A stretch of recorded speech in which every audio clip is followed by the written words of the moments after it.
दोगुना होता है। इसको हम इस तरह से भी लिख सकते हैं कि व्यास को हम डी से सूचित करते हैं और त्रिज्या को किससे, आर से, गुना 2। तो मतलब कह सकते हैं कि डी बराबर क्या लिख सकते हैं, 2r। तो मतलब व्यास होता है त्रिज्या का दोगुना होता है। उसके बाद हमको बोलेगा यहाँ पे त्रिज्या, त्रिज्या क्या होगा, देखो यहाँ पे आर का वैल्यू हमको निकालना है, ये गुना में इधर भेज देंगे, क्या होगा भाग में, तो क्या होगा d/2। मतलब त्रिज्या जो होता है वो व्यास का क्या होता है, आधा होता है। क्या ये दो बात समझ में आया, आ गया। तो d बराबर 2r और r बराबर d/2 हो गया। यहाँ पे आगे चलते हैं। अब हम लोग पढ़ेंगे यहाँ पे क्या, वृत्त का क्षेत्रफल। वृत्त का क्षेत्रफल, अब वृत्त का क्षेत्रफल क्या होता है यहाँ पे, pi r square, pi r square होता है वृत्त का क्षेत्रफल। तो समझिए यहाँ पे वृत्त का क्षेत्रफल पाई आर स्क्वायर। नंबर दूसरा, वृत्त की परिधि, वृत्त की परिधि क्या होगा, 2πr। अब परिधि यहाँ आया, परिधि क्या होता है ये समझिए। वृत्त के किसी बिंदु से, वृत्त पर के किसी बिंदु से, जैसे कोई बिंदु हम मान लीजिए यहाँ से, या का मान लो क्या ए से कोई बिंदु क्या किया, चलना स्टार्ट किया और फिर ए पे ही आ गया, तो वो एक चक्कर को ही क्या कहा जाता है, वृत्त की परिधि। ठीक है, वृत्त की परिधि समझ में आ गया। वृत्त की परिधि क्या है, फिर समझिए यहाँ पे d बराबर क्या, 2r। मतलब कि व्यास जो होता है त्रिज्या का दोगुना होता है और त्रिज्या जो होता है व्यास का आधा होता है। वृत्त का क्षेत्रफल क्या होता है, पाई आर स्क्वायर, और वृत्त की परिधि क्या होती है, 2πr। यहाँ तक किसी को दिक्कत, आगे चलते हैं। अब वृत्त हो गया तो वृत्त से रिलेटेड, क्योंकि यहाँ पे लिखा हुआ है वृत्त से संबंधित क्षेत्रफल, तो वृत्त से रिलेटेड जो भी आकृति बनेगा उसका सब जिक्र करेंगे। यहाँ पे देखते हैं, सबका एक लाइन से हम लोग फार्मूला पहले देख लेते हैं। देखिए, तो ये हो गया मेरा वृत्त हो गया। उस वृत्त के बाद हम लोग क्या पढ़ेंगे, अर्धवृत्त, क्योंकि वृत्त को आधा कर दीजिए। आधा करेंगे तो देखिए यहाँ पे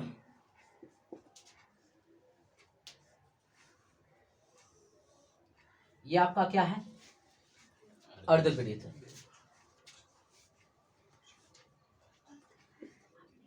अर्धवृत्त, अर्धवृत्त देखिए इसको क्या कहेंगे, त्रिज्या। ये भी क्या है, त्रिज्या है। इसको भी क्या कह सकते हैं हम लोग, त्रिज्या ही कह सकते हैं। ठीक है, देखिए यहाँ पे, और यही आगे जाएगा इस तरह से, क्या बना लेगा आपका, वृत्त बनाएगा ना। तो वृत्त का आधा भाग है ना, तो वृत्त के आधे भाग को क्या कहते हैं, अर्धवृत्त कहते हैं। यहाँ पे भी हम लोग होता है दो फॉर्मूला इसका, वृत्त मतलब कि अर्धवृत्त का क्षेत्रफल, एक अर्धवृत्त का परिधि। तो अर्धवृत्त का क्षेत्रफल, अर्धवृत्त का क्षेत्रफल इसका क्या होता है, देखिए वृत्त का क्षेत्रफल का क्या होता है, आधा। तो वृत्त का क्षेत्रफल क्या होता है मेरा, पाई आर स्क्वायर, तो उसका आधा कर देंगे, तो पाई आर स्क्वायर बटे क्या करेंगे, 2। आगे अर्धवृत्त का परिधि, अर्धवृत्त के परिधि या परिमाप बोला जाए, बात वही है। तो अर्धवृत्त का परिधि, तो परिधि क्या होगा, मतलब क्या, वृत्त की परिधि का आधा करने के बाद, देखिए आप समझ रहे हो कि वृत्त की परिधि का आधा कर दीजिए तो निकल जाएगा मतलब कि अर्धवृत्त का परिमाप, ऐसा नहीं। देखिए यहाँ पे वृत्त की परिधि बटे 2 और प्लस भी होता है, क्या होगा समझिए यहाँ पे। तो वृत्त को जब आधा किए तो ये वाला भाग बना, और लेकिन ये भाग नया ना बन गया यहाँ पे, तो ये आर कितना, 2r ऐड हो जाएगा यहाँ पे।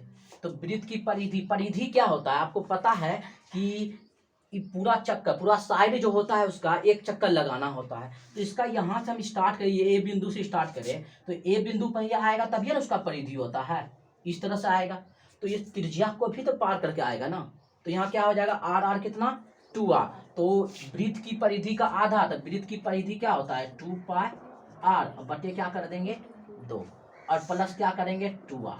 तो यहाँ 2 2 खत्म, तो यहाँ क्या बच गया मेरा, पाई आर और प्लस 2r।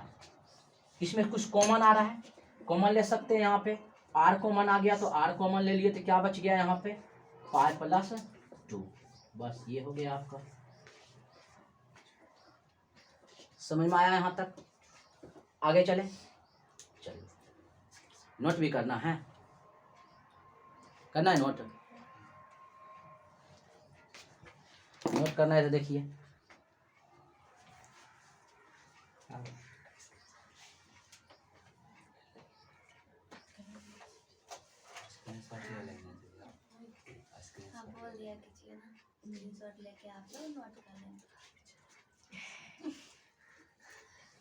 स्क्रीनशॉट ले लीजिए, मिटा रहे हैं।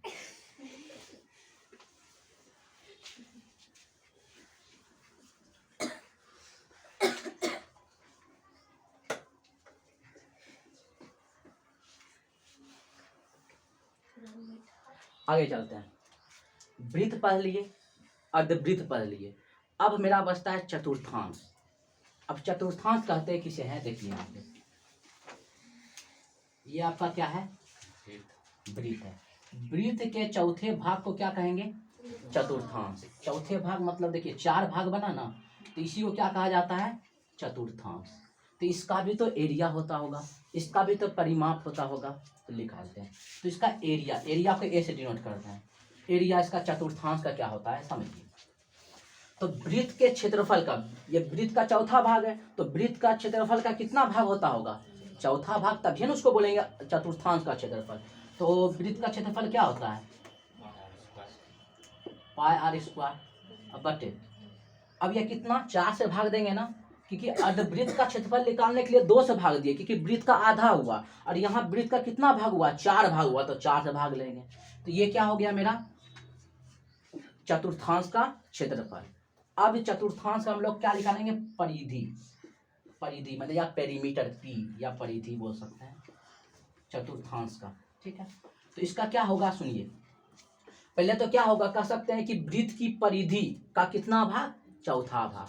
चौथा भाग कहते हैं, लिखिए यहाँ पे वृत्त की परिधि बटे कितना 4 प्लस 2 भाग नया बनेगा, ये वाला आर और ये वाला आर, आर आर कितना 2r।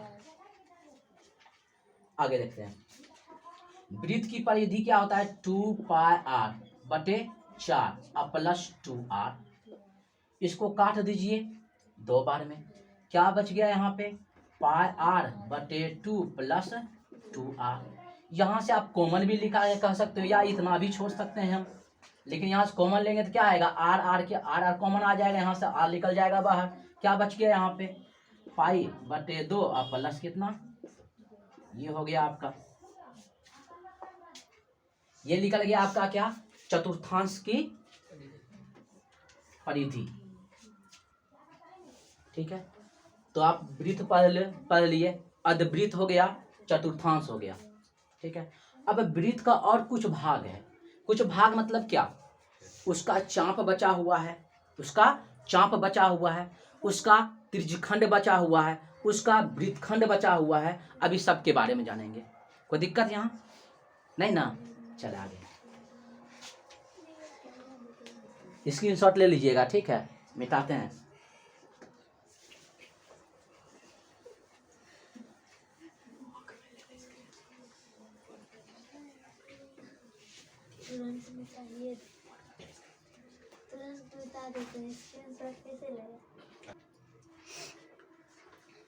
चलिए आगे चलते हैं।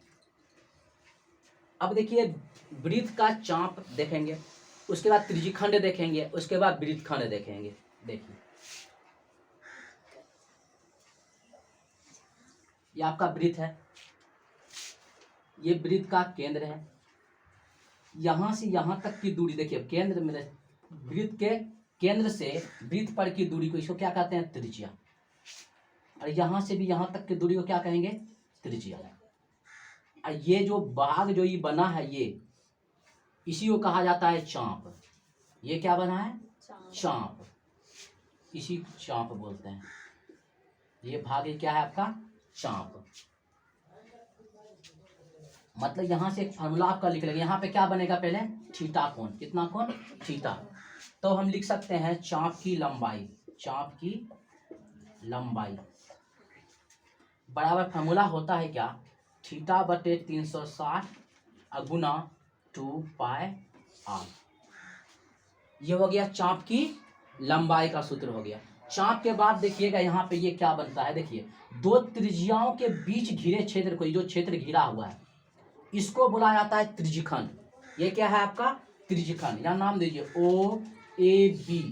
तो यहाँ कह सकते हैं क्या कि ओ ए बी, कोण ओ ए बी या त्रिभुज, सॉरी ओ ए बी को त्रिज्यखंड, त्रिज्यखंड कहा जाता है। ओ ए बी को क्या कहेंगे, त्रिज्यखंड कहते हैं। तो यही त्रिज्यखंड का हमको परिमाप भी निकालेंगे और क्या होगा, क्षेत्रफल भी होता है। तो लिखेंगे यहाँ पे त्रिज्यखंड का क्षेत्रफल। त्रिज्यखंड का क्षेत्रफल होता है क्या कि थीटा बटे 360, थीटा बटे 360 गुना पाई आर स्क्वायर। जब इसका क्षेत्रफल हुआ है तो परिमाप भी होगा या परिधि जिसे बोलते हैं, परिधि भी होगा। तो त्रिज्यखंड का परिधि,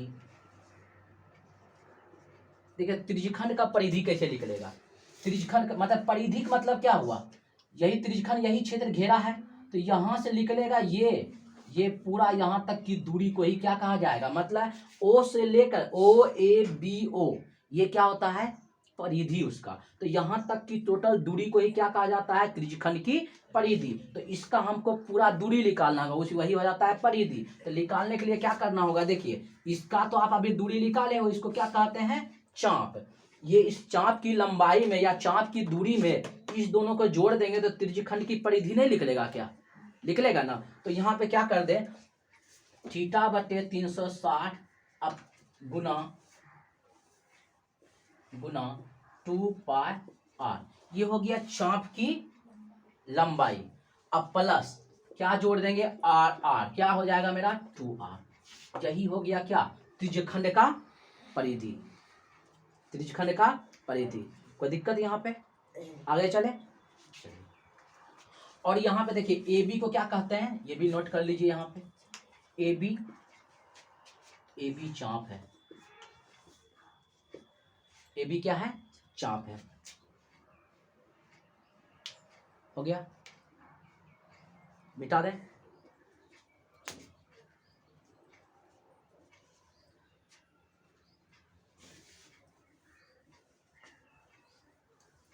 मिटान दे, हाँ हो मिटावा।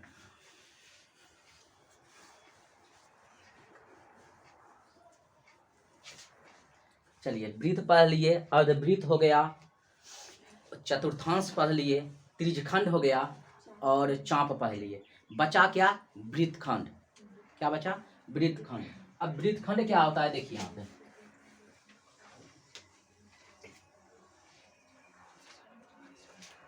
देखिए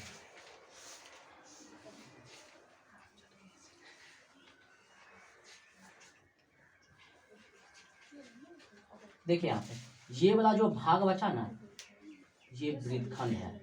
ये वृत्तखंड को क्या कहते हैं हम लोग, लघु वृत्तखंड, लघु वृत्तखंड। आई जो बड़ा वाला भाग है इसको क्या कहेंगे, दीर्घ वृत्तखंड।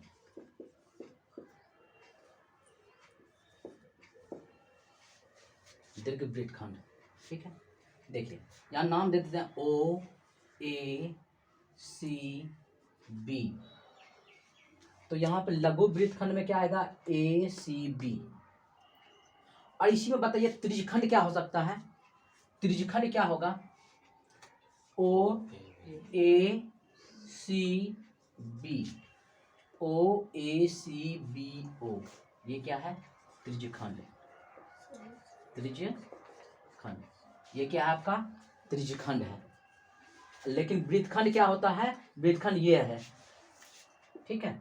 ये मेरा क्या है, वृत्तखंड। तो वृत्तखंड भी दो तरह का होता है, एक लघु होता है, एक दीर्घ होता है। क्योंकि एक बड़ा वृत्त में से अब छोटा सा वृत्तखंड मतलब छोटा सा खंड काट के निकाल लोगे तो एक बहुत बड़ा भाग बचेगा, तो उसको लघु दीर्घ कहा जाता है। और नीचे मतलब जो छोटा भाग होता है उसको क्या, लघु कहा जाता है।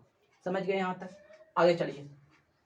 तो हम यहाँ पे मेरा क्या बनता है, वृत्तखंड। तो लिखेंगे वृत्तखंड का क्षेत्रफल। वृत्तखंड का क्षेत्रफल क्या होता है, θ/360 गुना πr² minus 1/2 sin square theta.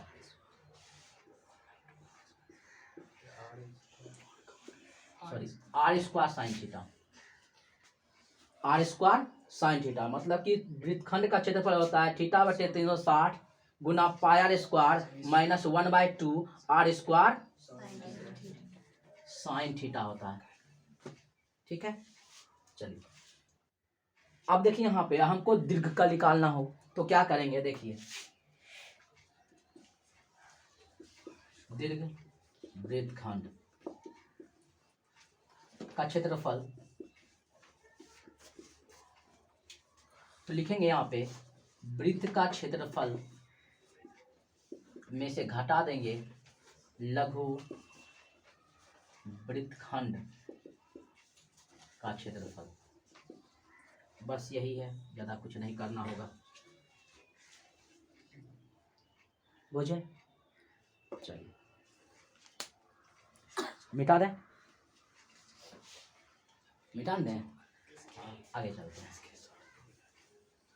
और तो कुछ भाग इसमें बचा हुआ नहीं है क्या? है तो बोलो, नहीं है? देखिए जितना बताए हैं एक साथ हम लिख देते हैं, फार्मूला जितना भी था एक साथ लिखते हैं, फिर नोट कर लीजिएगा। नहीं, देखिए सबसे पहला था का वृत्त का क्षेत्रफल πr²। उसके बाद वृत्त का परिधि 2πr। नंबर तीसरा अर्धवृत्त, अर्धवृत्त का क्षेत्रफल। कैसे बोले थे निकालने के लिए, वृत्त का क्षेत्रफल में 2 से भाग दे करके πr²/2। नंबर तीसरा देखिए अर्धवृत्त का परिधि। क्या होगा, वृत्त की परिधि में 2 से भाग दे करके उसमें 2r जोड़ते हैं, ठीक ना। तो वृत्त की परिधि क्या होगा, 2πr में 2 से भाग दे करके उसमें 2r को जोड़ेंगे तो क्या आ जाता है, ये खत्म। तो यहाँ से r कॉमन आएगा, तो r कॉमन आ गया तो पाई और प्लस। आगे देखिए, उसके बाद आपको पढ़ाए थे क्या, चतुर्थांश। चतुर्थांश लिखेंगे, चतुर्थांश का क्षेत्रफल। चतुर्थांश कहते किसे हैं, वृत्त का चौथे भाग को क्या कहते हैं, चतुर्थांश कहते हैं। तो चतुर्थांश का क्षेत्रफल कैसे लिख लेगा, वृत्त का क्षेत्रफल में 4 से भाग देने के बाद। तो वृत्त का क्षेत्रफल πr², इसमें 4 से भाग दे देंगे, यही निकल गया क्या, चतुर्थांश का क्षेत्रफल। अगला देखिए, चतुर्थांश का परिधि। चतुर्थांश का परिधि कैसे लिख सकता है, देखिए तो वृत्त के क्षेत्रफल में वृत्त का परिधि में 4 से क्या करेंगे, भाग देते हैं पहले। तो वृत्त की परिधि में 4 से भाग देने के बाद उसमें 2r क्या करते हैं, जोड़ते हैं। तो वृत्त की परिधि क्या होता है, 2πr में भाग किससे देंगे, 4 से, उसमें क्या जोड़ना होगा, 2r। यहां से काट देंगे 2, क्या आएगा, πr/2 और प्लस 2r। कॉमन ले लोगे r तो यहाँ आ जाएगा क्या कि r कॉमन आ जाएगा, तो बचेगा क्या, π/2 और प्लस 2। ठीक है, आगे उसके बाद आपको बढ़ाए थे चाप की लंबाई। चाप की लंबाई तो क्या होता है, θ/360 गुना 2πr। उसके बाद आपको बताएं त्रिज्यखंड का क्षेत्रफल, त्रिज्यखंड का क्षेत्रफल। तो त्रिज्यखंड का क्षेत्रफल होता है थीटा बटे 360 गुना पाई आर स्क्वायर। उसके बाद आपको पढ़ाए थे त्रिज्यखंड की परिधि।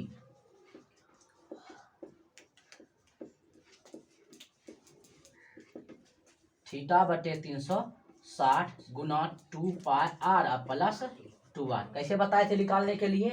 चाप की लंबाई में 2r को जोड़ करके। आगे चलिए, आगे आपको पढ़ाएं वृत्तखंड। कौन सा? लघु का क्षेत्रफल। क्या बताए थे? थीटा बटे 360 गुना pi r square minus 1/2 r square sine theta. हो गया सब?